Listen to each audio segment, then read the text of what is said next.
کہ بندہ گناہوں سے آلودہ ہے. جب بندہ گناہوں سے آلودہ ہو گیا گویا اس کا جسم بدن میل کچیل میں چلا گیا, دل کالا ہو گیا, دل پہ نقطے پڑ گئے, دل بیمار ہو گئے, دل مریض ہو گئے, کفل پڑ گئے, مورے لگ پتھر ہو گئے, یعنی پورے کا پورا بدن بدبودار ہے, پورے کا پورا بدن مریض ہے, پورے کا پورا بدن گندا ہو چکا ہے. اب گندے بدن والے بھی معاشرے میں علماء کے پاس مولویوں کے پاس آ کے کہتے ہیں فلاں تسبیح بتائیے, کوئی تسبیح بتائیے, کوئی وظیفہ بتائیے. ان کو بتایا جاتا ہے سبحان اللہ پڑھا کرو, الحمدللہ. انشاءاللہ اس کے فضائل کے حوالے سے موقع ملا تو کبھی گفتگو کریں گے. یہ تسبیحات کیا گناہوں سے لتھڑے ہوئے جسم کو, گناہوں سے آلودہ جسم کو اس طرح فائدہ پہنچا سکتی ہیں جو فائدہ گناہوں سے پاک جسم کو پہنچائیں گی؟ اس کی مثال محدثین نے یوں بیان کی ہے کہ یہ جو استغفار ہے یہ بنیادی طور پہ صابن اور سرف کا کردار ادا کرتا ہے. آپ کے کپڑے میل چیل سے بھر جائیں, گندے غلیظ ہو جائیں, استغفار کرتے رہیں تو اللہ تعالیٰ یہ میل کچیل اس سے دور کر دے گا. اب ریکوائرڈ ہے, اب ان کپڑوں کو ریکوائرڈ ہے کہ یہ کپڑے میل چیل سے پاک ہو گئے ہیں تو ان کے اوپر خوشبو بھی لگے, ان کے اوپر پرفیوم بھی چھڑکی جائے. وہ پرفیوم تسبیحات, تحلیلات, اللہ اکبر تکبیرات اور لا حول ولا قوت الا باللہ اور درود پاک وہ ہیں. اگر ایک بندہ کوشش کرے کہ میں صرف تسبیحات سے ہی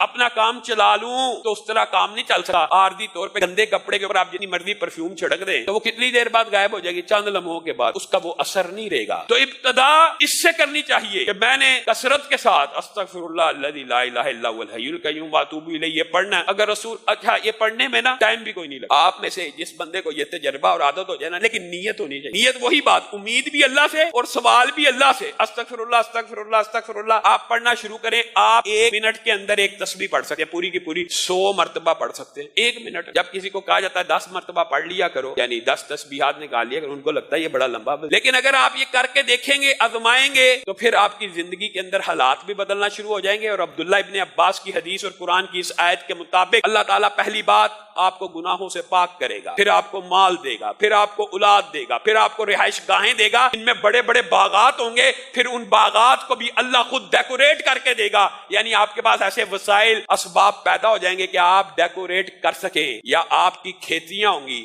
آپ کے باغات ہوں گے جن پہ وافر پھل آئے گا. یعنی ہر طرف سے رزق کی بارش کہاں سے آئے گی؟ اس استغفار سے آئے گی. اور سید الاستغفار ایک وظیفہ ایسا بھی اللہ رب العزت نے نبی کریم کے ذریعے ہمیں بتایا ہے کہ جو بندہ بھی 1 مرتبہ صبح, صرف 1 مرتبہ, 10 20 100 دفعہ 1 مرتبہ شام کو پڑھ لے تو اللہ تعالیٰ نہ صرف اس کو گناہوں سے پاک کر دیتے ہیں بلکہ جنت الفردوس میں داخل کر. آپ اور میں یاد تو کرتے ہیں نہیں, سب جائیں بخاری شریف اٹھائیں, سید الاستغفار دیکھیں کیا کہاں لکھا ہے, پڑھیں اللہم انت ربی لا الہ الا انت خلقتنی وانا عبدک وانا علی عہدک ووعدک ما استطعت اعوذ بک من شر ما صنعت ابوء لک بنعمتک علی وابوء لک بذنبی فاغفر لی فانہ لا یغفر الذنوب الا انت. یہ یاد کرنا مشکل نہیں ہے. بعض روایات میں لفظ ابوء لک بذنبی اور بعض میں ابوء بذنبی, دونوں میں کوئی فرق نہیں. 19-20 کے حرف کے فرق سے دونوں روایات میں آپ پڑھیں. یہ سید الاستغفار ہے. آپ اس کو صبح 1 دفعہ پڑھیں, 1 دفعہ شام پڑھیں. اپنی زندگی کا معمول بنائیں کہ ہم نے استغفر اللہ کی جو تسبیح ہے, نیت کے ساتھ, ارادے کے ساتھ, گناہ نہ کرنے کے عزم کے ساتھ, ہمیشہ کے لیے چھوڑنے کی نیت کے ساتھ, اس گناہ کے اوپر نادم ہو کے کرنا ہے, تو اللہ رب العزت یہ سارے کے ساری 6 کی 6 برکات آپ کے اوپر نازل کر دے گا. لیکن اگر آپ کی نیت میں گناہ چھوڑنا نہیں ہے, اس کے اوپر یہ ارادہ ہے کہ رمضان گزر جائے گا پھر وہ گناہ شروع کر دوں گا, یہ اللہ تعالیٰ کو مطلوب اور مقصود نہیں. ارادہ یہ ہو اللہ تعالیٰ قبر تک وہ گناہ نہیں کروں گا. اور میں آپ کو یہ بات بتلاؤں, یہ لوگ سمجھتے ہیں کہ یہ جو توبہ استغفار ہے یہ صرف گناہ گاروں کو کرنی چاہیے. آپ کے سامنے رسول اللہ صلی اللہ علیہ وسلم کر رہے ہیں, اور یہ صرف رسول اللہ صلی اللہ علیہ وسلم ہی کی سنت نہیں ہے, یہ بھی آپ کو بتلاؤں. یہ سابقہ جتنے انبیاء آئے ہیں ان کی بھی سنت ہے, اور ان کا ذکر بھی قرآن پاک میں موجود ہے. حضرت آدم نے توبہ کی ہے, قرآن پاک میں الفاظ موجود ہے نا, ربنا ظلمنا انفسنا. خود کا حضرت